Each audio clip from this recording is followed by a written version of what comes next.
कहानी का दूसरा भाग।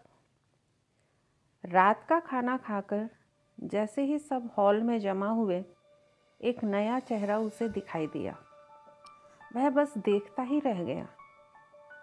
अप्रतिम सौंदर्य की बात न थी, पर फिर भी कुछ ऐसा था कि वह सम्मोहित सा हो गया। शायद यही उस उम्र का नशा भी होता है। उसने अपने पास बैठी बहन से पूछा कि कौन है ये साहबजादी। तब उसने बताया, अपने ताई जी की बहू की छोटी बहन है, पहली बार अपनी दीदी के यहाँ छुट्टियाँ बिताने आई है। ओह करके वह उसे गौर से देखने लगा। खिलता रंग ललाई लिए था, जो बहुत कम देखने को मिलता है। बड़ी बड़ी आंखें, घने बाल और भरपूर संकोच से भरी हुई देह, आंखें झुकी हुई सी छरहरी काया। उसे देखते ही मन में हलचल सी हुई, जो अभी तक कभी महसूस नहीं की थी। उसे मस्ती सूझी। बाकी सब महिलाएं बड़ी थीं, सो मौके का फ़ायदा उठाया। नंदिनी भाभी, जरा पानी तो पिला दीजिए, खाना खाने के बाद पिया ही नहीं। प्लीज़, वह मन में शरारत लिए बोला। उसने देखा कि जैसे ही वे उठने लगीं, वह उन्हें पकड़ने का प्रयास करने लगा कह रही हो कि मत जाओ, पर वे उससे हल्की सी आंख दिखाकर पानी लेने चली गईं। वह अंदर से असहज लगी, पर सिर झुकाए चुपचाप बैठी रही। उसे यह देखने में मज़ा आ रहा था। बाकी सब अपनी बातों में मशगूल थे, इसलिए और किसी ने नोटिस भी नहीं किया। वे सब के लिए ही ठंडा पानी ले आई थीं। फिर दौर चला गानों का। अभी तक वह बुत बनी बैठी थी। उसने सोचा था कि कोई गाना गाएगी तो आवाज़ भी सुन ही लेगा। वह ये सोच ही रहा था कि ताई जी के भाई जगदीश भैया ने गाना शुरू कर दिया था। गाना ख़त्म होते ही सब वंस मोर कहकर चिल्ला उठे। फिर दूसरा गाना सुनाने पर ही उनकी जान छूटी।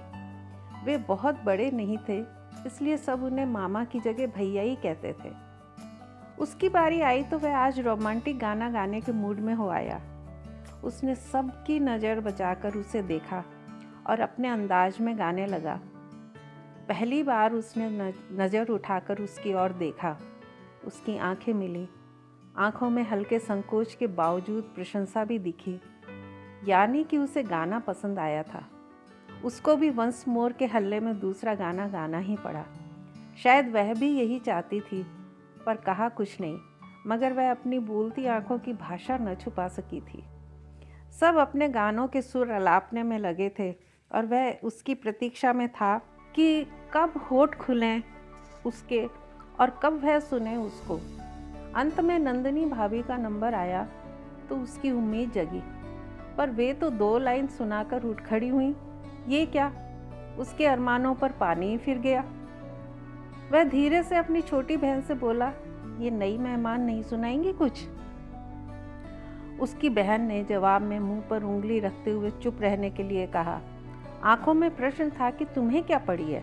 फिर कहा, अभी नई है, माहौल में ढलने तो दो। उस दिन वह मायूस हो गया। उसे देखने के बाद वह बेचैनी महसूस कर रहा था। वह रात करवटों में अधिक गुजरी। एक बुत से बात भी क्या करता, बस देखता रहा बंद आंखों से। दूसरे दिन वह जब तैयार होकर नाश्ते के लिए डाइनिंग हॉल की ओर जा रहा था, तब उसकी झलक दिखी। शायद नंदिनी भाभी की मदद करवा रही थी। शोर शराबे से पता चल रहा था कि पलटन नाश्ते की मेज पर पहुंच चुकी है। उसे लगा यही अच्छा मौका है, शायद कुछ बात बन जाए। भाभी के बहाने उससे कुछ बात करने का चांस मिले। वह किचन की तरफ चल दिया। उसने जैसा सोचा था वही हुआ। वे दोनों वहाँ अकेली थीं। वह पास जाकर बोला, लाओ भाभी, मैं भी कुछ हेल्प करवा दूँ आपकी। वे दोनों ही चौंक गई। नहीं नहीं, सब हो गया, आप खा लो, यही काम बचा है, भाभी ने हंसते हुए कहा। वह उसकी ओर देखते हुए कहने लगा, आपके अलावा सब गूंगे हैं क्या घर में? पहले तो नंदिनी को कुछ समझ नहीं आया, पर विपिन उसकी बहन की ओर देखते हुए कह रहा था, जानकर बोली, कुछ ऐसा ही समझ लो देवर जी। इसलिए पापा ने इस बार इसे यहाँ भेज दिया कि शायद कोई डॉक्टर मिल जाए। और इसका इलाज हो जाए।